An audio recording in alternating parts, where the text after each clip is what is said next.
पिता पुत्र पवित्र आत्मा के नाम पर आमीन। आइए आज हम संत मार्कुस का अध्याय 9 से 16 तक अध्ययन करें। हम पवित्र आत्मा से प्रार्थना करें कि वह हमें विवेक और प्रज्ञा प्रदान करे ताकि हम उसके वचनों पर चल सके, उसकी आज्ञा मान सकें। अध्याय 9। ईसा ने यह भी कहा, मैं तुमसे यह कहता हूँ, यहाँ कुछ ऐसे लोग विद्यमान हैं जो तब तक नहीं मरेंगे जब तक वे ईश्वर का राज्य सामर्थ्य के साथ आया हुआ ना देख लें। 6 दिन बाद ईसा ने पेत्रुस, याकूब और यूहन्ना को अपने साथ ले लिया और वह उन्हें एक ऊंचे पहाड़ पर एकांत में ले चले। उनके सामने ही ईसा का रूपांतरण हो गया। उनके वस्त्र ऐसे चमकीले और उजले हो गए कि दुनिया का कोई भी धोबी उन्हें उतना उजला नहीं कर सकता। शिष्यों को एलियस और मूसा दिखाई दिए। वे ईसा के साथ बातचीत कर रहे थे। उस समय पेत्रुस ने ईसा से कहा, गुरुवर, यहाँ होना हमारे लिए कितना अच्छा है। हम 3 तंबू खड़े कर दे, एक आपके लिए, एक मूसा और एक एलियस के लिए।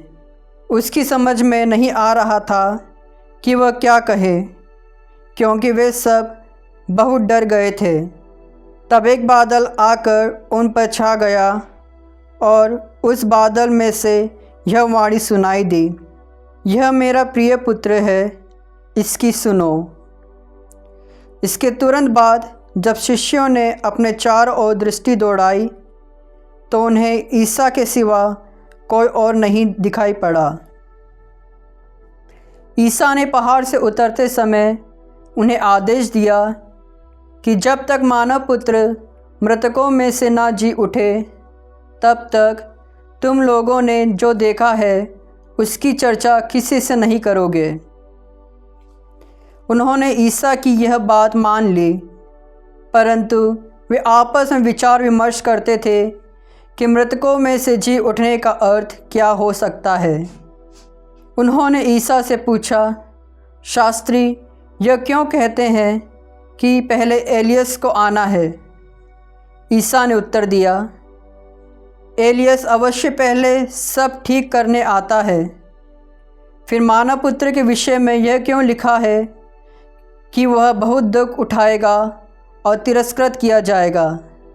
मैं तुमसे कहता हूँ, एलियस आ चुका है और उसके विषय में जैसे लिखा है उन्होंने उसके साथ वैसा ही मनमाना व्यवहार किया है।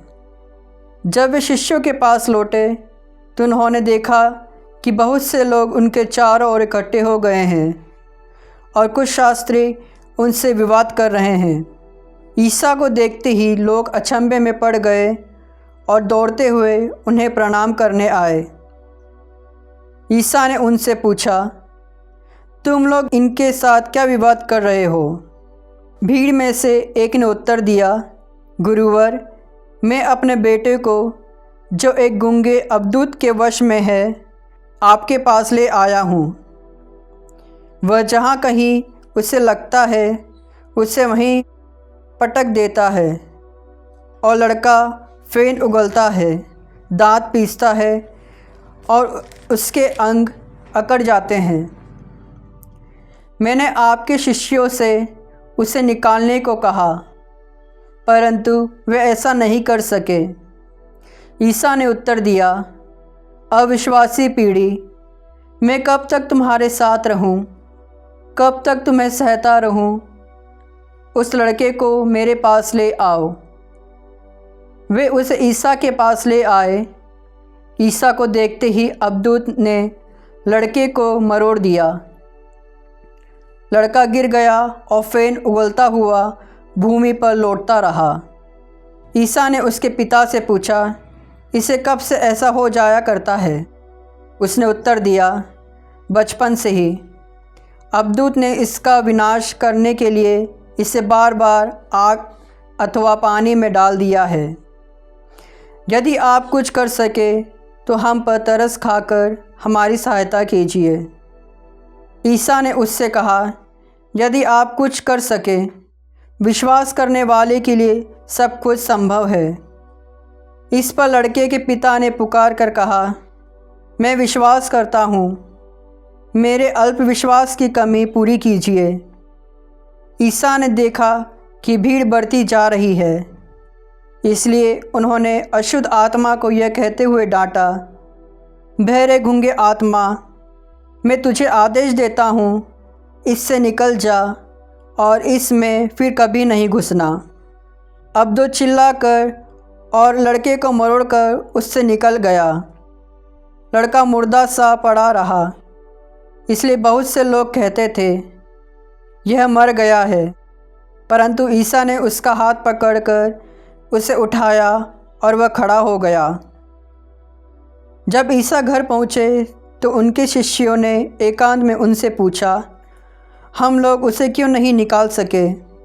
उन्होंने उत्तर दिया, प्रार्थना और उपवास के सिवा और किसी उपाय से यह जाति नहीं निकाली जा सकती। वे वहाँ से चलकर गलीलिया पार कर रहे थे। ईसा नहीं चाहते थे कि किसी को इसका पता चले, क्योंकि वे अपने शिष्यों को शिक्षा दे रहे थे। ईसा ने उनसे कहा, मानव पुत्र मनुष्यों के हवाले कर दिया जाएगा। वे उसे मार डालेंगे और मार डाले जाने के बाद वह तीसरे दिन जी उठेगा। शिष्य यह बात नहीं समझ पाते थे, किंतु ईसा के प्रश्न करने में उन्हें संकोच होता था। वे कफरनहूम आए। घर पहुंचकर ईसा ने शिष्यों से पूछा, तुम लोग रास्ते में किस विषय पर विवाद कर रहे थे? वे चुप रह गए, क्योंकि उन्होंने रास्ते में इस पर वाद विवाद किया था कि हम में सबसे बड़ा कौन है। ईसा बैठ गए और 12 को बुलाकर उन्होंने उनसे कहा, जो पहला होना चाहता है वह सबसे पिछला और सबका सेवक बने। उन्होंने एक बालक को शिष्यों के बीच खड़ा कर दिया और उसे गले लगाकर उनसे कहा, जो मेरे नाम पर इन बालकों में से किसी एक का भी स्वागत करता है वह मेरा स्वागत करता है, और जो मेरा स्वागत करता है वो मेरा नहीं बल्कि उसका स्वागत करता है जिसने मुझे भेजा है। यूहन्ना ने उनसे कहा, गुरुवर, हमने किसी को आपका नाम लेकर अबदूतों को निकालते देखा और हमने उसे रोकने की चेष्टा की, क्योंकि वह हमारे साथ नहीं चलता। परंतु ईसा ने उत्तर दिया, उसे मत रोको, क्योंकि कोई ऐसा नहीं जो मेरा नाम लेकर चमत्कार दिखाए और बाद में मेरी निंदा करे। जो हमारे विरुद्ध नहीं है वह हमारे साथ ही है। जो तुम्हें एक प्याला पानी इसलिए पिलाएगा कि तुम मसीह के शिष्य हो, तो मैं तुम्हें विश्वास दिलाता हूँ कि वह अपने पुरस्कार से वंचित नहीं रहेगा। जो इन विश्वास करने वाले नन्हों में किसी एक के लिए भी पाप का कारण बनता है, उसके लिए अच्छा यही होता कि उसके गले में चक्की का पाट बांधा जाता और वह समुद्र में फेंक दिया जाता। और यदि तुम्हारा हाथ तुम्हारे लिए पाप का कारण बनता है तो उसे काट डालो। अच्छा यही है कि तुम लूले होकर ही जीवन में प्रवेश करो, किंतु दोनों हाथों के रहते नरक की वह बुझने वाली आग में ना डाले जाओ। और यदि तुम्हारा पैर तुम्हारे लिए पाप का कारण बनता है तो उसे काट डालो। अच्छा यही है कि तुम लंगड़े होकर ही जीवन में प्रवेश करो, किंतु दोनों पैरों के रहते नरक में ना डाले जाओ। और यदि तुम्हारी आँखें तुम्हारे लिए पाप का कारण बनती है तो उसे निकाल दो। अच्छा यही है कि तुम काने होकर ही ईश्वर के राज्य में प्रवेश करो, किंतु दोनों आँखों के रहते नरक में ना डाले जाओ, जहाँ उनमें पड़ा हुआ कीड़ा नहीं मरता और आग नहीं बुझती, क्योंकि हर व्यक्ति आग रूपी नमक द्वारा रक्षित किया जाएगा। नमक अच्छी चीज़ है, किंतु यदि वह फीका पड़ जाए तो तुम उसे किस से छोकोगे? अपने में नमक बनाए रखो और आपस में मेल रखो। अध्याय 10। वहाँ से विदा होकर ईसा यहूदिया और यरदन के पार के प्रदेश पहुँचे। एक विशाल जनसमूह फिर उनके पास एकत्र हो गया और वे अपनी आदत के अनुसार लोगों को शिक्षा देते रहे। फरीसी ईसा के पास आए और उनकी परीक्षा लेते हुए उन्होंने यह प्रश्न किया, क्या अपनी पत्नी का परित्याग करना पुरुष के लिए उचित है? ईसा ने उन्हें उत्तर दिया, मूसा ने तुम्हें क्या आदेश दिया? उन्होंने कहा, मूसा ने तो त्यागपत्र लिखकर पत्नी का परित्याग करने की अनुमति दी। ईसा ने उनसे कहा, उन्होंने तुम्हारे हृदय की कठोरता के कारण ही यह आदेश लिखा, किंतु सृष्टि के प्रारंभ से ईसा ने उन्हें नर नारी बनाया। इस कारण पुरुष अपने माता पिता को छोड़ेगा और दोनों एक शरीर हो जाएंगे। इस तरह अब वे दो नहीं बल्कि एक शरीर हैं। इसलिए जिसे ईश्वर ने जोड़ा है उसे मनुष्य अलग नहीं करे। शिष्यों ने घर पहुंचकर इस संबंध में ईसा से फिर प्रश्न किया और उन्होंने यह उत्तर दिया, जो अपनी पत्नी का परित्याग करता और किसी दूसरी स्त्री से विवाह करता है वह पहली के विरुद्ध व्यभिचार करता, और यदि पत्नी अपने पति का परित्याग करती और किसी दूसरे पुरुष से विवाह करती है तो वह व्यभिचार करती है। लोग ईसा के पास बच्चों को लाते थे जिससे वे उन पर हाथ रख दे, परंतु शिष्य लोगों को डांटते थे। ईसा यह देखकर बहुत अप्रसन्न हुए और उन्होंने कहा, बच्चों को मेरे पास आने दो, उन्हें मत रोको, क्योंकि ईश्वर का राज्य उन जैसे लोगों का है। मैं तुमसे यह कहता हूँ, जो छोटे बालक की तरह ईश्वर का राज्य ग्रहण नहीं करता वह उसमें प्रवेश नहीं करेगा। तब ईसा ने बच्चों को छाती से लगा लिया और उन पर हाथ रखकर आशीर्वाद दिया। ईसा किसी दिन प्रस्थान कर ही रहे थे कि एक व्यक्ति दौड़ता हुआ आया और उनके सामने घुटने टेक कर उसने यह पूछा, भले गुरु, अनंत जीवन प्राप्त करने के लिए मुझे क्या करना चाहिए? ईसा ने उससे कहा, मुझे भला क्यों कहते हो? ईश्वर को छोड़ कोई भला नहीं। तुम आज्ञाओं को जानते हो, हत्या मत करो, व्यभिचार मत करो, चोरी मत करो, झूठी गवाही मत दो, किसी को मत ठगो, अपने माता पिता का आदर करो। उसने उत्तर दिया, गुरुवर, इन सब का पालन तो मैं अपने बचपन से करता आया हूँ। ईसा ने उसे ध्यानपूर्वक देखा और उनके हृदय में प्रेम उमड़ पड़ा। उन्होंने उससे कहा, तुम में एक बात की कमी है। जाओ, अपना सब कुछ बेचकर गरीबों को दे दो और स्वर्ग में तुम्हारे लिए पूंजी रखी जाएगी। तब आकर मेरा अनुसरण करो। यह सुनकर उसका चेहरा उतर गया और वह बहुत उदास होकर चला गया, क्योंकि वह बहुत धनी था। ईसा ने चारों ओर दृष्टि दौड़ाई और अपने शिष्यों से कहा, धनियों के लिए ईश्वर के राज्य में प्रवेश करना कितना कठिन होगा। शिष्य यह बात सुनकर चकित रह गए। ईसा ने उनसे फिर कहा, बच्चों, ईश्वर के राज्य में प्रवेश करना कितना कठिन है। सुई के नाके से होकर ऊँट का निकलना अधिक सहज है, किंतु धनी का ईश्वर के राज्य में प्रवेश करना कठिन है। शिष्य और भी विस्मित हो गए और एक दूसरे से बोले, तो फिर कौन बच सकता है? उन्हें स्थिर दृष्टि से देखते हुए ईसा ने कहा, मनुष्यों के लिए तो यह असंभव है, ईश्वर के लिए नहीं, क्योंकि ईश्वर के लिए सब कुछ संभव है। तब पेतरुस ने यह कहा, देखिए, हम लोग अपना सब कुछ छोड़कर आपके अनुयायी बन गए हैं। ईसा ने कहा, मैं तुमसे यह कहता हूँ, यदि ऐसा कोई नहीं जिसने मेरे और सुसमाचार के लिए घर, भाई बहनों, माता पिता, बाल बच्चों अथवा खेतों को छोड़ दिया हो और जो अब इस लोक में 100 गुना ना पाए, घर, भाई बहनें, माताएं, बाल बच्चे और खेत, साथ ही साथ अत्याचार और परलोक में आनंद जीवन। बहुत से लोग जो अगले हैं पिछले हो जाएंगे और जो पिछले हैं अगले हो जाएंगे। वे यरूशलेम के मार्ग पर आगे बढ़ रहे थे। ईसा शिष्यों के आगे आगे चलते थे। शिष्य बहुत घबराए हुए थे और पीछे आने वाले लोग भयभीत थे।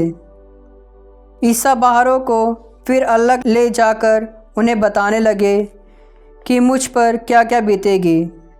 देखो, हम यरूशलेम जा रहे हैं। मानव पुत्र महायाजकों और शास्त्रियों के हवाले कर दिया जाएगा। वे उसे प्राण दंड की आज्ञा सुनाकर गैर यहूदियों के हवाले कर देंगे। उसका उपवास करेंगे, उस पर थूकेंगे, उसे कोड़े लगाएंगे और मार डालेंगे, लेकिन तीसरे दिन वह जी उठेगा। जबेदी के पुत्र याकूब और यूहन्ना ईसा के पास आकर बोले, गुरुवर, हमारी ये एक प्रार्थना है, आप उसे पूरा करें। ईसा ने उत्तर दिया, क्या चाहते हो? मैं तुम्हारे लिए क्या करूं? उन्होंने कहा, अपने राज्य की महिमा में हम दोनों को अपने साथ बैठने दीजिए, एक को अपने दाएं और एक को अपने बाएं। ईसा ने उनसे कहा, तुम नहीं जानते कि क्या मांग रहे हो। जो प्याला मुझे पीना है, क्या तुम उसे पी सकते हो? और जो बपतिस्मा मुझे लेना है, क्या तुम उसे ले सकते हो? उन्होंने उत्तर दिया, हम यह कर सकते हैं। इस पर ईसा ने कहा, जो प्याला मुझे पीना है उसे तुम पियोगे और जो बपतिस्मा मुझे लेना है उसे तुम लोग, किंतु तुम्हें अपने दाएं या बाएं बैठने देने का अधिकार मेरा नहीं है। वे स्थान उन लोगों के लिए है जिसके लिए वे तैयार किए गए हैं। जब 10 प्रेरितों को यह मालूम हुआ तो वे याकूब और यूहन्ना पर क्रुद्ध हो गए। ईसा ने उन्हें अपने पास बुलाकर कहा, तुम जानते हो कि जो संसार के अधिपति माने जाते हैं वे अपनी प्रजा पर निरंकुश शासन करते हैं और सत्ताधारी लोगों पर अधिकार जताते हैं। तुम में ऐसी बात नहीं होगी। जो तुम लोगों में बड़ा होना चाहता है वह तुम्हारा सेवक बने, और जो तुम में प्रधान होना चाहता है वह सबका दास बने। क्योंकि मानव पुत्र भी अपनी सेवा कराने नहीं बल्कि सेवा करने और बहुतों के उद्धार के लिए अपने प्राण देने आया है। वे यरीहो पहुँचे। जब ईसा अपने शिष्यों तथा एक विशाल जनसमूह के साथ यरीहो से निकल रहे थे तो तिमियोस का बेटा बरतिमेउस, एक अंधा भिखारी, सड़क के किनारे बैठा हुआ था। जब उसे पता चला कि यह ईसा नाज़री है तो वह पुकार पुकार कर कहने लगा, ईसा दाऊद के पुत्र, मुझ पर दया कीजिए। बहुत से लोग उसे चुप करने के लिए डांटते थे, किंतु वह और भी ज़ोर से पुकारता रहा, दाऊद के पुत्र, मुझ पर दया कीजिए। ईसा ने रुक कर कहा, उसे बुलाओ। लोगों ने यह कहते हुए अंधे को बुलाया, ढारस रखो, उठो, वे तुम्हें बुला रहे हैं। वह अपनी चादर फेंक कर उछल पड़ा और ईसा के पास आया। ईसा ने उससे पूछा, क्या चाहते हो? मैं तुम्हारे लिए क्या करूं?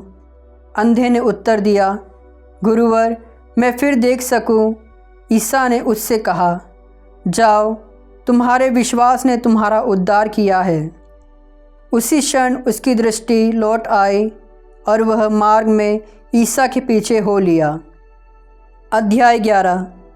जब यरूशलेम के निकट जैतून पहाड़ के समीप बैतफगे और बैथानिया पहुँचे तो ईसा ने अपने 2 शिष्यों को यह कहते हुए भेजा, सामने के गांव जाओ, वहाँ पहुँचते ही तुम्हें बंधा हुआ एक बछड़ा मिलेगा जिस पर अब तक कोई नहीं सवार हुआ है। उसे खोलकर ले आओ।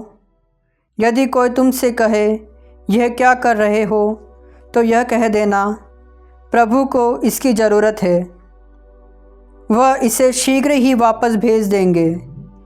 शिष्य चले गए और बछड़े को बाहर सड़क के किनारे एक फाटक पर बंधा हुआ पाकर उन्होंने उसे खोल दिया। वहाँ खड़े लोगों ने कुछ ने कहा, यह क्या कर रहे हो? बछड़ा क्यों खोलते हो? ईसा ने जैसा बताया था शिष्यों ने वैसा ही कहा और लोगों ने उन्हें जाने दिया।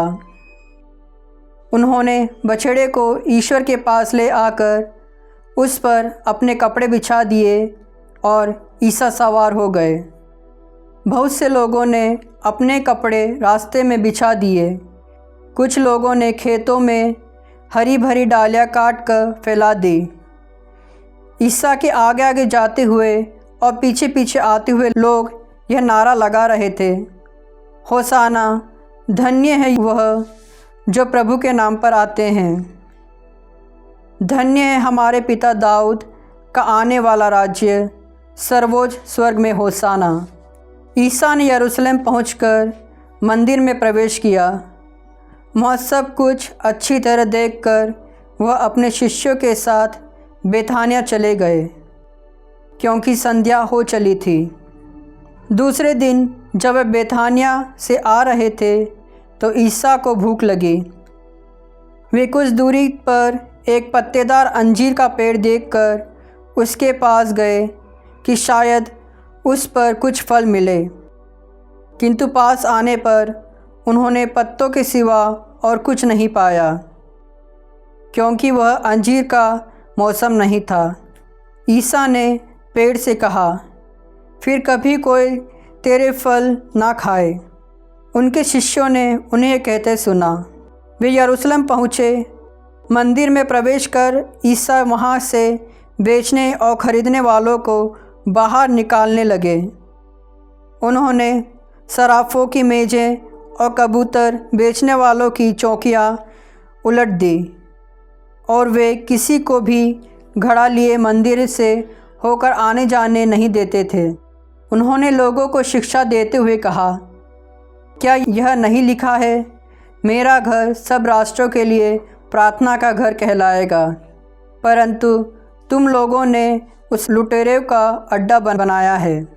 महायाजकों तथा शास्त्रियों को इसका पता चला और वे ईसा के सर्वनाश का उपाय ढूंढते रहे। वे उनसे डरते थे, क्योंकि लोग मंत्रमुग्ध होकर उनकी शिक्षा सुनते थे। संध्या हो जाने पर वे शहर के बाहर चले जाते थे। प्रातः जब वे उधर से आ रहे थे तो शिष्यों ने देखा कि अंजीर का वह पेड़ जड़ से सूख गया है। पेतरुस को वह बात याद आई और उसने कहा, गुरुवर, देखिए, अंजीर का वह पेड़ जिसे आपने शाप दिया था सूख गया है। ईसा ने उन्हें उत्तर दिया, ईश्वर में विश्वास करो। मैं तुम लोगों से यह कहता हूँ, यदि कोई उस पहाड़ से यह कहे, उठ समुद्र में गिर जा, और मन में संदेह न करे, बल्कि यह विश्वास करे कि मैं जो कह रहा हूँ वह पूरा होगा, तो उसके लिए वैसा ही हो जाएगा। इसलिए मैं तुमसे कहता हूँ, तुम जो कुछ प्रार्थना में मांगते हो, विश्वास करो कि वह तुम्हें मिल गया है और वह तुम्हें दिया जाएगा। जब तुम प्रार्थना के लिए खड़े हो और तुम्हें किसी से कोई शिकायत हो तो क्षमा कर दो, जिससे तुम्हारा स्वर्गीय पिता भी तुम्हारे अपराध क्षमा कर दे। वे फिर यरूशलेम आए। जब ईसा मंदिर में टहल रहे थे तो महायाजक, शास्त्री और नेता उनके पास आकर बोले, आप किस अधिकार से यह सब कर रहे हैं? किसने आपको यह सब करने का अधिकार दिया? ईसा ने उन्हें उत्तर दिया, मैं भी आप लोगों से एक प्रश्न पूछना चाहता हूँ। यदि आप मुझे इसका उत्तर देंगे तो मैं भी आपको बता दूंगा कि मैं किस अधिकार से यह सब कर रहा हूँ। बताइए, यूहन्ना का बपतिस्मा स्वर्ग का था अथवा मनुष्यों का? वे यह कहते हुए आपस में परामर्श करते थे। यदि हम कहें स्वर्ग का, तो वह कहेंगे, तब आप लोगों ने उस पर विश्वास क्यों नहीं किया? यदि हम कहें मनुष्य का, तो वे जनता से डरते थे, क्योंकि सब यूहन्ना को नबी मानते थे। इसलिए उन्होंने ईसा को उत्तर दिया, हम नहीं जानते। इस पर ईसा ने उनसे कहा, तब मैं भी आप लोगों को नहीं बताऊंगा कि मैं किस अधिकार से यह सब कर रहा हूँ। अध्याय 12। वह लोगों को दृष्टांतों में शिक्षा देने लगे। किसी मनुष्य ने दाख की बारी लगवाई, उसके चारों ओर घेरा बनवाया, उसमें रस का कुंड खुदवाया और पक्का मचान बनवाया। तब उसे असामियों के पट्टे पर देकर वह परदेश चला गया। समय आने पर उसने दाखबारी की फसल का हिस्सा वसूल करने के लिए असामियों के पास एक नौकर को भेजा। असामियों ने नौकर को पकड़कर मारा, पीटा और खाली हाथ लौटा दिया। उसने एक दूसरे नौकर को भेजा, उन्होंने उसका सिर फोड़ दिया और उसे अपमानित किया। उसने एक और नौकर को भेजा और उन्होंने उसे मार डाला। इसके बाद उसने और बहुत से नौकरों को भेजा, उन्होंने सब में से कुछ लोगों को पीटा और कुछ को मार डाला। अब उसके पास एक ही बच गया, उसका परम प्रिय पुत्र। अंत में उसने यह सोचकर उसे उनके पास भेजा कि वे मेरे पुत्र का आदर करेंगे। किंतु उन असामियों ने आपस में कहा, यह तो उत्तराधिकारी है, चलो हम इसे मार डालें और इसकी विरासत हमारी हो जाएगी। उन्होंने उसे पकड़कर मार डाला और दाखबारी के बाहर फेंक दिया। दाखबारी का स्वामी क्या करेगा? वह आकर उन असामियों का सर्वनाश करेगा और अपनी दाखबारी दूसरों को सौंप देगा। क्या तुम लोगों ने धर्म ग्रंथ में यह नहीं पढ़ा? कारीगरों ने जिस पत्थर को बेकार समझकर निकाल दिया था, वही कोने का पत्थर बन गया है। यह प्रभु का कार्य है, यह हमारी दृष्टि में अपूर्व है। वे समझ गए कि ईसा का यह दृष्टांत हमारे ही विषय में है और उन्हें गिरफ्तार करने का उपाय ढूंढने लगे। किंतु वे जनता से डरते थे और उन्हें छोड़कर चले गए। उन्होंने ईसा के पास कुछ फरीसियों और हेरोदियों को भेजा, जिससे वे उन्हें उनकी अपनी बात के फंदे में फंसाए। वे आकर उनसे बोले, गुरुवर, हम यह जानते हैं कि आप सत्य बोलते हैं और किसी की परवाह नहीं करते। आप मुँह देखी बात नहीं करते, बल्कि सच्चाई से ईश्वर के मार्ग की शिक्षा देते हैं।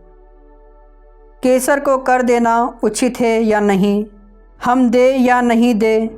उनकी धूर्तता भांपकर ईसा ने कहा, मेरी परीक्षा क्यों लेते हो?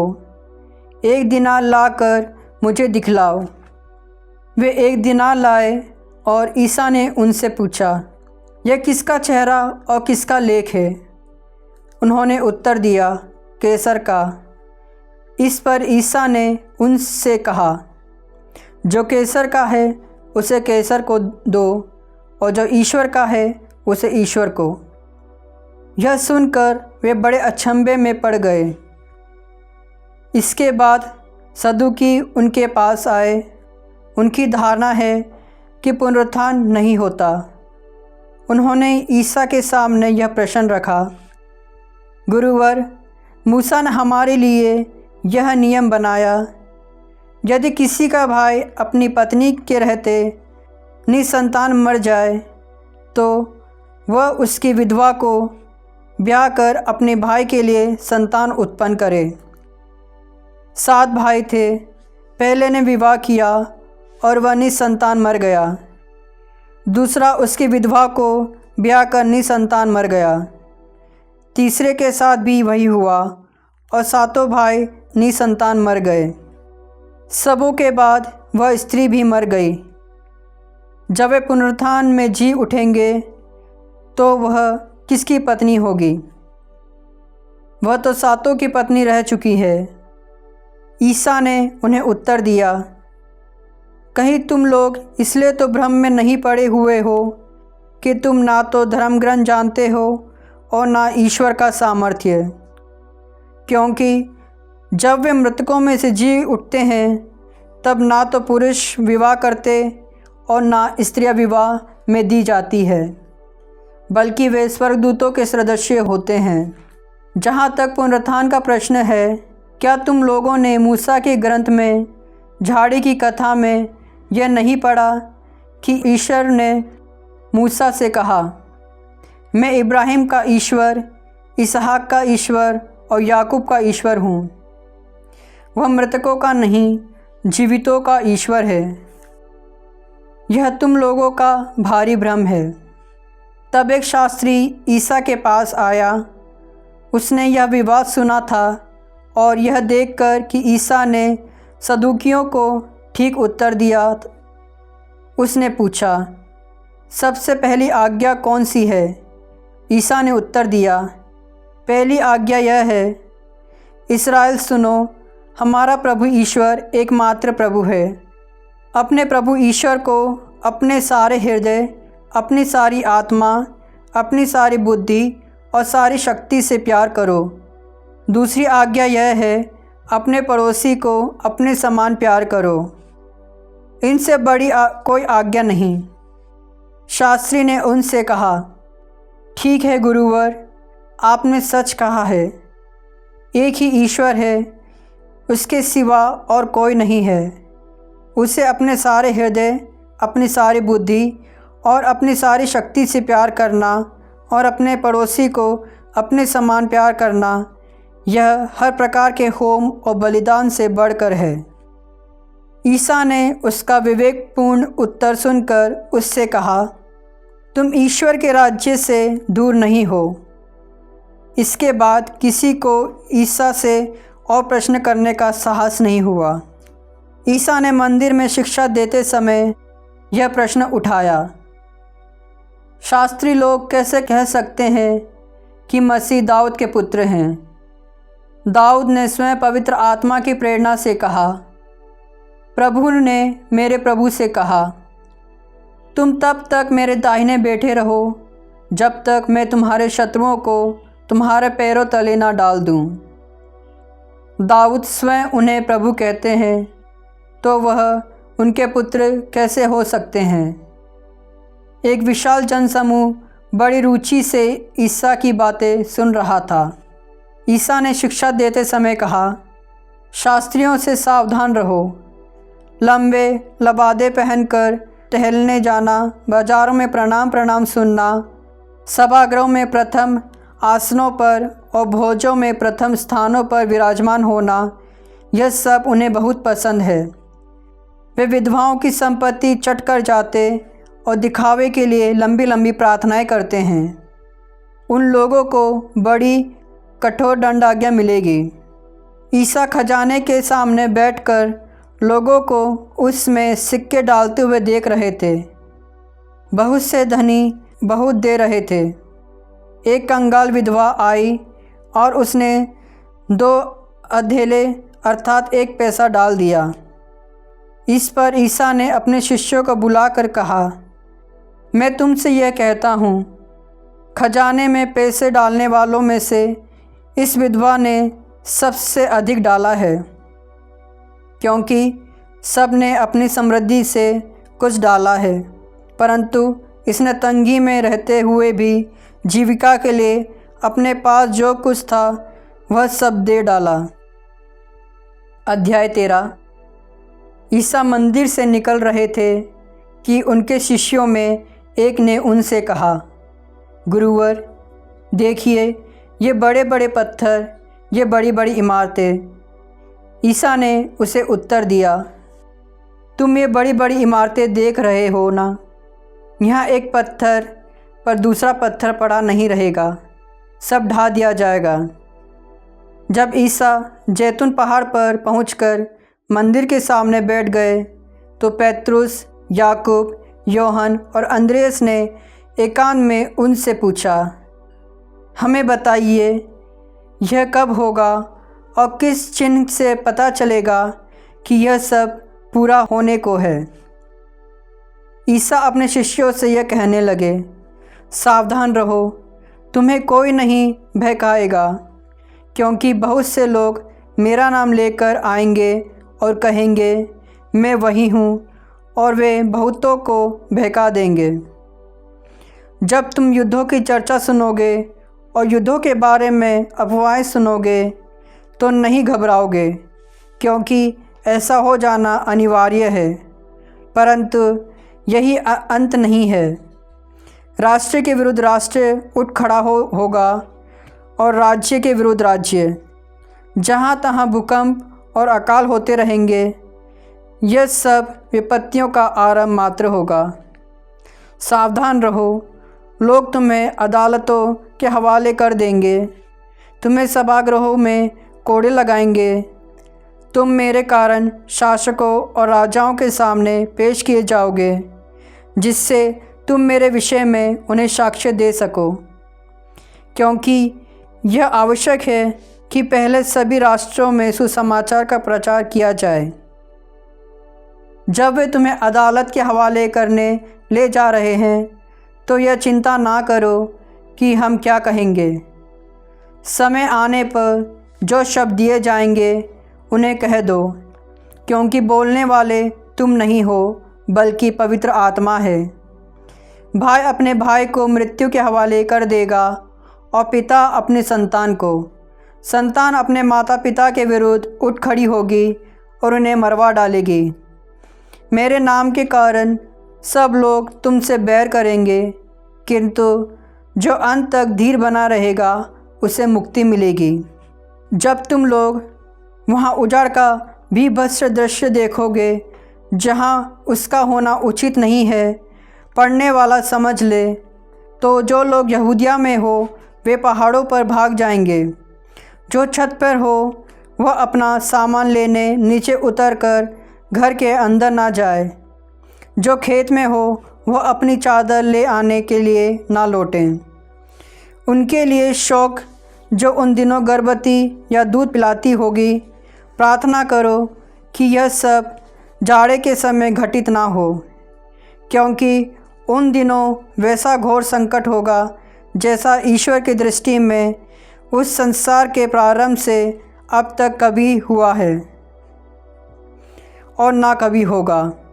यदि ईश्वर ने उन दिनों को घटाया ना होता तो कोई प्राणी नहीं बचता, किंतु अपने चुने हुए कृपा पात्रों के कारण उसने उन दिनों को घटा दिया है। यदि उस समय कोई तुम लोगों से कहे, देखो मसीह यहाँ है अथवा वे वहाँ है, तो विश्वास नहीं करोगे, क्योंकि झूठे मसीह तथा झूठे नबी प्रकट होंगे और ऐसे चिन्ह तथा चमत्कार दिखाएंगे कि यदि संभव होता तो वे चुने हुए लोगों को भी बहकाते। तुम लोग सावधान रहो, मैंने तुम्हें पहले ही सचेत किया है। उन दिनों के संकट के बाद सूर्य अंधकारमय हो जाएगा, चंद्रमा प्रकाश नहीं देगा, तारे आकाश से गिर जाएंगे और आकाश की शक्तियाँ विचलित हो जाएगी। तब लोग मानव पुत्र को अपार सामर्थ्य और महिमा के साथ बादलों पर आते हुए देखेंगे। वह अपने दूतों को भेजेगा और वे चारों दिशाओं से आकाश के कोने कोने से उसके चुने हुए लोगों को एकत्र करेंगे। अंजीर के पेड़ से शिक्षा लो। जब उसकी टहनियाँ कोमल बन जाती है और उनमें अंकुर फूटने लगते हैं तो तुम जान जाते हो कि गर्मी आ रही है। इसी तरह जब तुम लोग यह सब देखोगे तो जान लो कि यह निकट है, द्वार पर ही है। मैं तुमसे यह कहता हूँ कि इस पीढ़ी का अंत हो जाने के पूर्व ही यह सब बातें घटित हो जाएगी। आकाश और पृथ्वी टल जाए तो टल जाए, परंतु मेरे शब्द नहीं टल सकते। उस दिन और उस घड़ी के विषय में कोई नहीं जानता, ना तो स्वर्ग के दूत और ना पुत्र, केवल पिता ही जानता है। सावधान रहो, जागते रहो, क्योंकि तुम नहीं जानते कि वह समय कब आएगा। यह कुछ ऐसा है जैसे कोई मनुष्य विदेश चला गया हो। उसने अपना घर छोड़कर उसका भार अपने नौकरों को सौंप दिया हो, हर एक को उसका काम बता दिया हो और द्वारपाल को जागते रहने का आदेश दिया हो। तुम नहीं जानते कि घर का स्वामी कब आएगा, शाम को, आधी रात को, मुर्गे के बांध देते समय या भोर को। इसलिए जागते रहो, कहीं ऐसा ना हो कि वह अचानक पहुंचकर तुम्हें सोता हुआ पाए। जो बात मैं तुम लोगों से कहता हूँ वही सबों से कहता हूँ, जागते रहो। अध्याय 14। पास्का तथा बेखमीर रोटी के पर्व में 2 दिन रह गए थे। महायाजक और शास्त्री ईसा को छल से गिरफ्तार करने और मरवा देने का उपाय ढूंढ रहे थे। फिर भी वह कहते थे, पर्व के दिनों में नहीं, कहीं ऐसा ना हो कि वे जनता में हंगामा हो जाए। जब ईसा बेथानिया में सिमोन कोढ़ी के यहाँ भोजन कर रहे थे, तो एक महिला संगमरमर के पात्र में असली जटामासी का बहुमूल्य इत्र लेकर आई। उसने पात्र तोड़कर ईसा के सिर पर इत्र उंडेल दिया। इस पर कुछ लोग झुंझलाकर एक दूसरे से बोले, इत्र का यह अपव्यय क्यों? यह इत्र 300 दिनार से अधिक में बिक सकता था और इसकी कीमत गरीबों में बांटी जा सकती थी। और वे उसे झिड़कते रहे। ईसा ने कहा, इसे छोड़ दो, इसे क्यों तंग करते हो? इसने मेरे लिए भला काम किया। गरीब तो बराबर तुम लोगों के साथ रहेंगे, तुम जब चाहो उनका उपकार कर सकते हो, किंतु मैं हमेशा तुम्हारे साथ नहीं रहूँगा। यह तो कुछ कर सकती थी, इसने कर दिया। इसने दफन की तैयारी से पहले ही से मेरे शरीर पर इत्र लगाया। मैं तुम लोगों से यह कहता हूँ, सारे संसार में जहाँ कहीं सुसमाचार का प्रचार किया जाएगा, वहाँ इसकी स्मृति में इसके इस कार्य की भी चर्चा होगी। 12 में से एक यूदस इस्करियोती महायाजकों के पास गया और उसने ईसा को उनके हवाले करने का प्रस्ताव किया। वे यह सुनकर बहुत प्रसन्न हुए। उन्होंने उसे रुपया देने का वादा किया और यूदस ईसा को पकड़वाने का अवसर ढूंढता रहा। बेखमीर रोटी के पहले दिन, जब पास्का के मेमने की बलि चढ़ाई जाती है, शिष्यों ने ईसा से कहा, आप क्या चाहते हैं? हम कहाँ जाकर आपके लिए पास्का भोज की तैयारी करें? ईसा ने 2 शिष्यों को यह कहते हुए भेजा, शहर जाओ, तुम्हें पानी का घड़ा लिए हुए पुरुष मिलेगा। उसके पीछे पीछे चलो और जिस घर में वह प्रवेश करे, उस घर के स्वामी से यह कहो, गुरुवर कहते हैं, मेरे लिए अतिथिशाला कहाँ है, जहाँ मैं अपने शिष्यों के साथ पास्का का भोजन करूं। वह तुम्हें ऊपर एक सजा सजाया बड़ा कमरा दिखा देगा, वहीं हम लोगों के लिए तैयार करो। शिष्य चल पड़े। ईसा ने जैसा कहा था, उन्होंने शहर पहुंचकर सब कुछ वैसा ही पाया और पास्का भोज की तैयारी कर ली। संध्या हो जाने पर ईसा बाहरों के साथ आए। जब वे बैठकर भोजन कर रहे थे, तो ईसा ने कहा, मैं तुम लोगों से यह कहता हूँ, तुम में से किसी एक जो मेरे साथ भोजन कर रहा है, मुझे पकड़वा देगा। वे बहुत उदास हो गए और एक एक कर उनसे पूछने लगे, कहीं वह मैं तो नहीं हूँ? ईसा ने उत्तर दिया, वह 12 में से ही एक है, जो मेरे साथ थाली में खा रहा है। मानव पुत्र तो चला जाता है जैसा कि उसके विषय में लिखा है, परंतु धिक्कार उस मनुष्य को जो मानव पुत्र को पकड़वाता है। उस मनुष्य के लिए अच्छा यही होता कि वह पैदा ही नहीं हुआ होता। उनके भोजन करते समय ईसा ने रोटी ले ली और आशीष की प्रार्थना पढ़ने के बाद उसे तोड़ा और ये कहते हुए शिष्यों को दिया, ले लो, यह मेरा शरीर है। तब उन्होंने प्याला लेकर धन्यवाद की प्रार्थना पढ़ी और उसे शिष्य को दे दिया और सब ने उसमें से पिया। ईसा ने उनसे कहा, यह मेरा रक्त है, विधान का रक्त, जो बहुतों के लिए बहाया जा रहा है। मैं तुमसे यह कहता हूँ, जब तक मैं ईश्वर के राज्य में नवीन रस ना पी लूँ, तब तक मैं दाख का रस भी नहीं पीऊँगा। भजन गाने के बाद वे जैतून पहाड़ चल दिए। ईसा ने उनसे कहा, तुम सब विचलित हो जाओगे, क्योंकि यह लिखा है, मैं चरवाहों को मारूंगा और भेड़ें तितर बितर हो जाएगी। किंतु अपने पुनरुत्थान के बाद मैं तुम लोगों से पहले गलीलिया जाऊंगा। इस पर पेतरुस ने कहा, चाहे सभी विचलित हो जाए, किंतु मैं विचलित नहीं होऊंगा।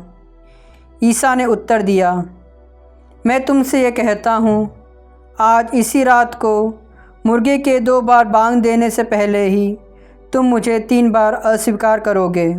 किंतु वह और भी ज़ोर से यह कहता जाता था, मुझे आपके साथ चाहे मरना ही क्यों ना पड़े, मैं आपको कभी अस्वीकार नहीं करूँगा।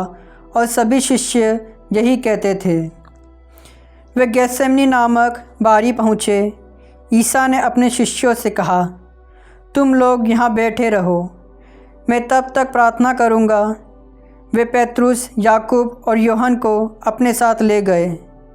वे भयभीत तथा व्याकुल होने लगे और उनसे बोले, मेरी आत्मा इतनी उदास है कि मैं मरने को हूँ। यहाँ ठहर जाओ और जागते रहो। वे कुछ आगे बढ़कर मुंह के बल गिर पड़े और यह प्रार्थना करते रहे कि यदि हो सके तो यह घड़ी उनसे टल जाए। उन्होंने कहा, अब्बा पिता, तेरे लिए सब कुछ संभव है, यह प्याला मुझसे हटा ले, फिर भी मेरी नहीं बल्कि तेरी इच्छा पूरी हो। तब वे अपने शिष्यों के पास गए और उन्हें सोया हुआ देखकर पेतरुस से बोले, सिमोन, सोते हो? क्या तुम घंटे भर भी मेरे साथ नहीं जाग सके? जागते रहो और प्रार्थना करते रहो, जिससे तुम परीक्षा में ना पड़ो। आत्मा तो तत्पर है, परंतु शरीर दुर्बल है। और उन्होंने फिर जाकर उन्हीं शब्दों को दोहराते हुए प्रार्थना की। लौटने पर उन्होंने अपने शिष्यों को फिर सोया हुआ पाया, क्योंकि उनकी आंखें भारी थीं। वे नहीं जानते थे कि क्या उत्तर दें। ईसा जब तीसरी बार अपने शिष्यों के पास आए तो उन्होंने उनसे कहा, अब तक सो रहे हो, अब तक आराम कर रहे हो। बस वह घड़ी आ गई है। देखो, मानव पुत्र पापियों के हवाले कर दिया जाएगा। उठो, हम चले, मेरा विश्वासघाती निकट आ गया है। ईसा यह कह ही रहे थे कि 12 में से एक यूदस आ गया। उसके पास तलवारें और लाठियाँ लिए एक बड़ी भीड़ थी, जिसे महायाजकों, शास्त्रियों और नेताओं ने भेजा था। विश्वासघाती ने उन्हें यह कहते हुए संकेत दे दिया था, मैं जिसका चुम्बन करूँगा वही है, उसी को पकड़ना और सावधानी से ले जाना। उसने सीधे ईसा के पास आकर कहा, गुरुवर, और उनका चुम्बन किया। तब लोगों ने ईसा को पकड़कर गिरफ्तार कर लिया। इस पर ईसा के साथियों में एक ने अपनी तलवार खींच ली और प्रधान याजक के नौकर पर चलाकर उसका कान उड़ा दिया। ईसा ने भीड़ से कहा, क्या तुम लोग मुझे डाकू समझते हो, जो तलवारें और लाठियाँ लेकर मुझे पकड़ने आए हो? मैं तो प्रतिदिन तुम्हारे सामने मंदिर में शिक्षा दिया करता था, फिर भी तुमने मुझे गिरफ्तार नहीं किया। यह इसलिए हो रहा है कि धर्म ग्रंथ में जो लिखा है वह पूरा हो जाए। तब सभी शिष्य ईसा को छोड़कर भाग गए। एक युवक अपने नंगे बदन पर चादर ओढ़े ईसा के पीछे हो लिया। भीड़ ने उसे पकड़ लिया, किंतु वह चादर छोड़कर नंगा ही भाग गया। वे ईसा को प्रधान याजक के यहाँ ले गए। सभी महायाजक, नेता और शास्त्री इकट्ठे हो गए थे। पेतरुस कुछ ही दूरी पर ईसा के पीछे पीछे चला। वह प्रधान याजक के महल पहुंचकर अंदर गया और नौकरों के साथ बैठा हुआ आग तापता रहा। महायाजक और सारी महासभा ईसा को मरवा डालने के उद्देश्य से उनके विरुद्ध गवाही खोज रही थी, परंतु वह मिली नहीं। बहुत से लोगों ने तो उनके विरुद्ध झूठी गवाही दी, किंतु उनके बयान मेल नहीं खाते थे। तब कुछ लोग उठ खड़े हो गए और उन्होंने यह कहते हुए उनके विरुद्ध झूठी गवाही दी, हमने इस व्यक्ति को ऐसा करते सुना।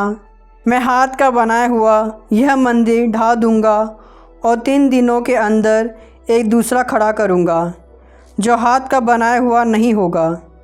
किंतु इसके विषय में भी उनके बयान मेल नहीं खाते थे। तब प्रधान याजक ने सभा के बीच में खड़े होकर ईसा से पूछा, यह लोग तुम्हारे विरुद्ध जो गवाही दे रहे हैं, क्या इसका कोई उत्तर तुम्हारे पास नहीं है? परंतु ईसा मौन रहे और उत्तर में एक शब्द भी नहीं बोले। इसके बाद प्रधान याजक ने ईसा से पूछा, क्या तुम मसीह परमस्तुत्य के पुत्र हो? ईसा ने उत्तर दिया, मैं वही हूँ। आप लोग मानव पुत्र को सर्वशक्तिमान ईश्वर के दाहिने बैठा हुआ और आकाश के बादलों पर आता हुआ देखेंगे। इस पर महायाजक ने अपने वस्त्र फाड़ कर कहा, अब हमें गवाहों की ज़रूरत ही क्या है? आप लोगों ने तो ईश निंदा सुनी है। आप लोगों का क्या विचार है? और सबों का निर्णय यह हुआ कि ईसा प्राणदंड के योग्य हैं। तब कुछ लोग उन पर थूकने लगे और उनकी आंखों पर पट्टी बांधकर यह कहते हुए उन्हें घूंसे मारने लगे, यदि तू नबी है तो बता तुझे किसने मारा? नौकर भी उन्हें थप्पड़ मारते थे। पेतरुस उस समय नीचे प्रांगण में था। प्रधान याजक की एक नौकरानी ने पास आकर पेतरुस को आग तापते हुए देखा और उस पर दृष्टि गड़ाकर कहा, तुम भी ईसा नाज़री के साथ थे? किंतु उसने अस्वीकार करते हुए कहा, मैं ना तो जानता हूँ और ना समझता कि तुम क्या कह रही हो। इसके बाद पेतरुस फाटक की ओर निकल गया और मुर्गे ने बांग दी। नौकरानी उसे देखकर पास खड़े लोगों से फिर कहने लगी, यह व्यक्ति उन्हीं लोगों में एक है। किंतु उसने फिर अस्वीकार किया। इसके थोड़ी देर बाद वहाँ खड़े हुए लोग बोले, निश्चय ही तुम उन्हीं लोगों में एक हो, तुम तो गलीली हो। इस पर पेतरुस कोसने और शपथ खाकर कहने लगा कि तुम जिस मनुष्य की चर्चा कर रहे हो मैं उसे जानता भी नहीं। ठीक उसी समय मुर्गे ने दूसरी बार बांग दी और पेतरुस को ईसा का यह कहना याद आया, मुर्गे के 2 बार बांग देने से पहले ही तुम मुझे 3 बार अस्वीकार करोगे। और वह फूट फूट कर रोता रहा। अध्याय 15। दिन निकलते ही महायाजकों, नेताओं और शास्त्रियों अर्थात समस्त महासभा ने परामर्श किया। इसके बाद उन्होंने ईसा को बांधा और उन्हें ले जाकर पिलातुस के हवाले कर दिया। पिलातुस ने ईसा से यह पूछा, क्या तुम यहूदियों के राजा हो? ईसा ने उत्तर दिया, आप ठीक ही कहते हैं। तब महायाजक उन पर बहुत से अभियोग लगाते रहे। पिलातुस ने फिर ईसा से पूछा, देखो, ये तुम पर कितने अभियोग लगा रहे हैं, क्या इनका कोई उत्तर तुम्हारे पास नहीं है? फिर भी ईसा ने उत्तर में एक शब्द भी नहीं कहा। इस पर पिलातुस को बहुत आश्चर्य हुआ। पर्व के अवसर पर राज्यपाल लोगों की इच्छा अनुसार एक बंदी को रिहा किया करता था। उस समय बराबस नामक व्यक्ति बंदीगृह में था। वह उन विद्रोहियों के साथ गिरफ्तार हुआ था जिन्होंने राजद्रोह के समय हत्या की थी। जब भीड़ आकर राज्यपाल से निवेदन करने लगी कि आप जैसा करते आए हैं वैसा ही हमारे लिए करें, तो पिलातुस ने उनसे कहा, क्या तुम लोग चाहते हो कि मैं तुम्हारे लिए यहूदियों के राजा को ही रिहा करूं? वह जानता था कि महायाजकों ने ईर्ष्या से ईसा को पकड़वाया है, किंतु महायाजकों ने लोगों को उभारा कि वे बराबस की ही रिहाई की मांग करें। पिलातुस ने फिर भीड़ से पूछा, तो मैं इस मनुष्य का क्या करूं, जिसे तुम यहूदियों के राजा कहते हो? लोगों ने उत्तर दिया, इसे क्रूस दिया जाए। पिलातुस ने कहा, क्यों, इसने कौन सा अपराध किया? किंतु वे और भी ज़ोर से चिल्ला उठे, इसे क्रूस दिया जाए।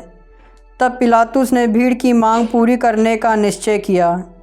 उसने उन लोगों के लिए बराबस को मुक्त कर किया और ईसा को कोड़े लगवाकर क्रूस पर चढ़ाने सैनिकों के हवाले कर दिया।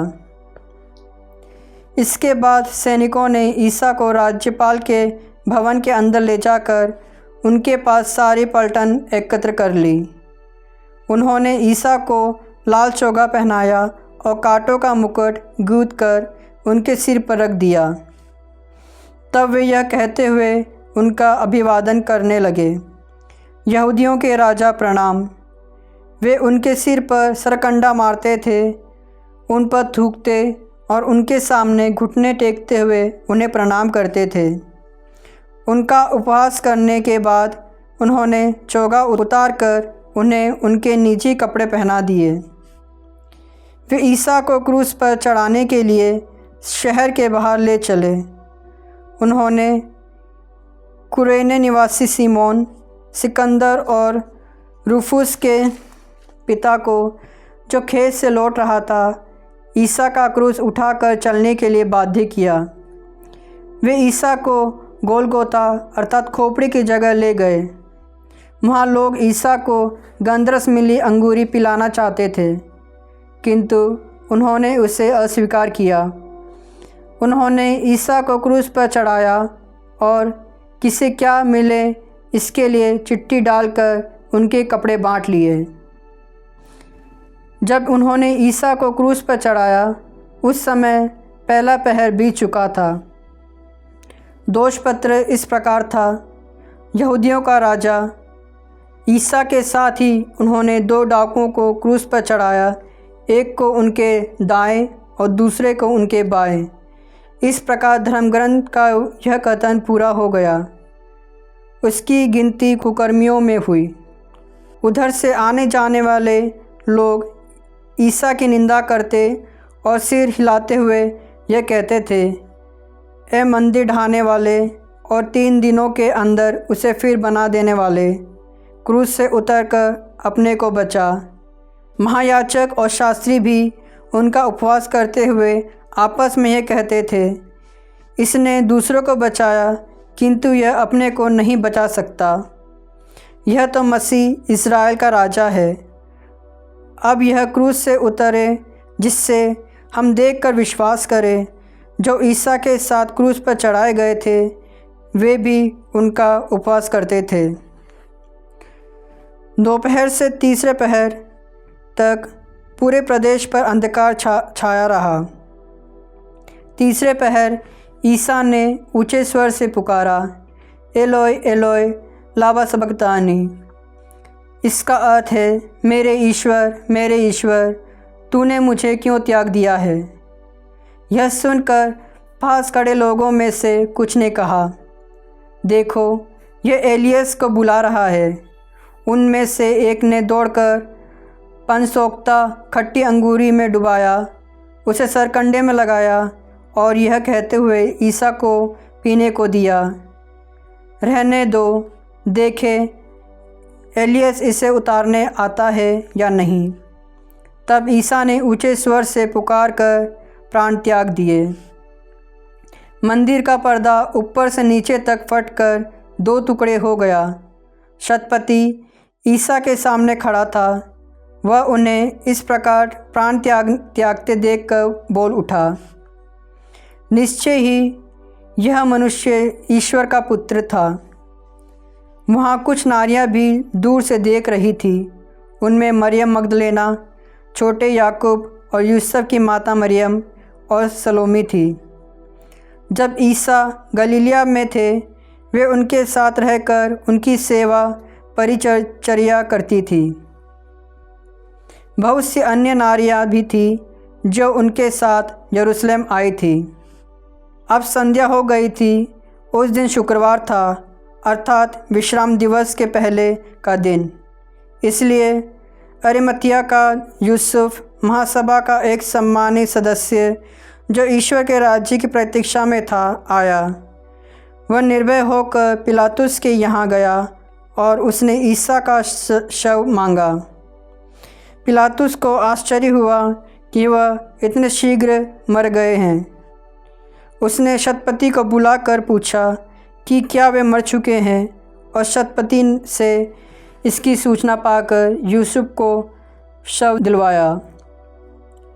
यूसुफ ने छालटी का कफन खरीदा और ईसा को क्रूस से उतारा। उसने उन्हें कफन में लपेटकर चट्टान में खोदी हुई कब्र में रख दिया और कब्र के द्वार पर एक पत्थर लुढ़का दिया। मरियम मगदलेना और यूसुफ की माता मरियम यह देख रही थी कि ईसा कहाँ रखे गए हैं। अध्याय 16। विश्राम दिवस के बाद मरियम मगदलेना, याकूब की माता मरियम और सलोमी ने सुगंधित द्रव्य खरीदा ताकि जाकर ईसा के शरीर पर विलेपन करें। वे सप्ताह के प्रथम दिन बहुत सवेरे सूर्योदय होते ही कब्र पर पहुंची। वे आपस में यह कह रही थी, कौन हमारे लिए कब्र के द्वार पर से पत्थर लुढ़का कर हटा देगा। किंतु जब उन्होंने आंखें ऊपर उठाकर देखा तो पता चला कि वह पत्थर, जो बहुत बड़ा था, अलग लुढ़काया हुआ है। वे कब्र के अंदर गई और यह देखकर चकित सी रह गई कि लंबा श्वेत वस्त्र पहने एक नवयुवक दाहिने बैठा हुआ है। उसने उनसे कहा, डरिए नहीं, आप लोग ईसा नाज़री को ढूंढ रही हैं, जो क्रूस पर चढ़ाए गए थे। वे जी उठे हैं, वे यहाँ नहीं हैं। देखिए, यही जगह है जहाँ उन्होंने उनको रखा था। जाकर उनके शिष्यों और पेतरुस से कहिए कि वे आप लोगों से पहले गलीलिया जाएंगे। वहाँ आप लोग उनके दर्शन करेंगे, जैसा कि उन्होंने आप लोगों से कहा था। वे आश्चर्यचकित होकर कांपती हुई कब्र से निकलकर भाग गई और उन्होंने डर के मारे किसी से कुछ नहीं कहा। ईसा सप्ताह के प्रथम दिन प्रातः जी उठे। वे पहले मरियम मगदलेना को, जिससे उन्होंने 7 अबदूतों को निकाला था, दिखाई दिए। उसने जाकर उनके शोक मनाते और विलाप करते हुए अनुयायियों को यह समाचार सुनाया। किंतु जब उन्होंने यह सुना कि ईसा जीवित है और उसने उन्हें देखा, तो उन्हें इस पर विश्वास नहीं हुआ। इसके बाद ईसा दूसरे वेश में उनमें 2 को दिखाई दिए, जो पैदल देहात जा रहे थे। उन्होंने लौटकर शेष शिष्यों को यह समाचार सुनाया, किंतु शिष्यों को उन दोनों पर भी विश्वास नहीं हुआ। बाद में ईसा 11 को उनके भोजन करते समय दिखाई दिए और उन्होंने उनके अविश्वास और उनकी हठधर्मी की निंदा की, क्योंकि उन्होंने उन लोगों पर विश्वास नहीं किया था जिन्होंने ईसा को पुनर्जीवित देखा था। इसके बाद ईसा ने उनसे कहा, संसार के कोने कोने में जाकर सारी सृष्टि को सुसमाचार सुनाओ।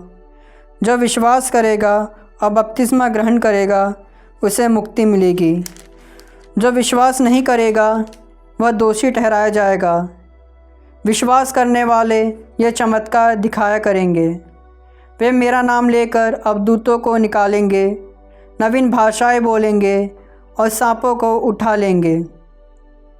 यदि वह विष पिएंगे तो उससे उन्हें कोई हानि नहीं होगी। वे रोगियों पर हाथ रखेंगे और रोगी स्वस्थ हो जाएंगे। प्रभु ईसा अपने शिष्यों से बातें करने के बाद स्वर्ग में आरोहित कर लिए गए और ईश्वर के दाहिने विराजमान हो गए। शिष्यों ने जाकर सर्वत्र सुसमाचार का प्रचार किया।